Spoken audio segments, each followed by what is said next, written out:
ছোটবেলা থেকেই পিঠা আমার খুব পছন্দের, তাই আমি খুব ছোট থেকেই এগুলো বানানো শিখেছি। কারণ যখন ইচ্ছা তখন যেন বানিয়ে খেতে পারি সেজন্য, কারণ সব সময় তো আমাকে বানিয়ে দেওয়ার জন্য কেউ থাকবে না।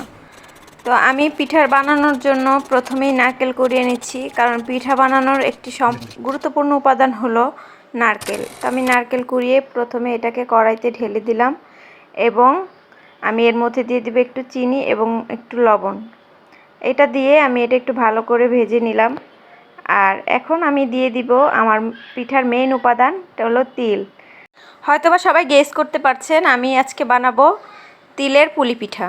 আর এই পিঠাটা আমার খুবই পছন্দের এবং পিঠাটা খুবই স্বাস্থ্যসম্মত, যেহেতু এটার মধ্যে তিল ইউজ করা হয়। আর আমি পুরটা বানিয়ে নিলাম, এখন আমি ডোটা তৈরি করে ফেলবো। আর ডো তৈরির জন্য অবশ্যই চালের গুঁড়া ব্যবহার করতে হবে, তা না হলে পিঠা তেমন মজা লাগবে না। চালের গুঁড়ার সাথে আমি একটু আটাও মিক্সড করে নিয়েছি, তাহলে ডোটা একটু সফট হয়। এখন আমি রুটি বেলে নিব। রুটি বেলে আমি একটা গ্লাসের সাহায্যে ছোট ছোট পিস করে নিয়েছি, যাতে পিঠাগুলো সমান হয়। এবং এর মধ্যে আমি এখন দিয়ে দিলাম তিল এবং নারকেলের মিক্সড করা পুরটা দিয়ে আমি এটার মুখটা আটকে দিব। তিলের পুলি পিঠা তেলের মধ্যে ভেজেও খাওয়া যায়, আবার তাওয়াতে গরম গরম ছেঁকেও খেলে মজা লাগে। আর তিল এবং নারকেল দুটোর মধ্যেই যেহেতু অনেক পরিমাণ তেল থাকে, তাই এটা তেলের মধ্যে না ভেজে খেলেই ভালো। আমার কাছে এভাবেই বেশি খেতে মজা লাগে, তাই আমি এইভাবে করেই বানিয়ে নিলাম।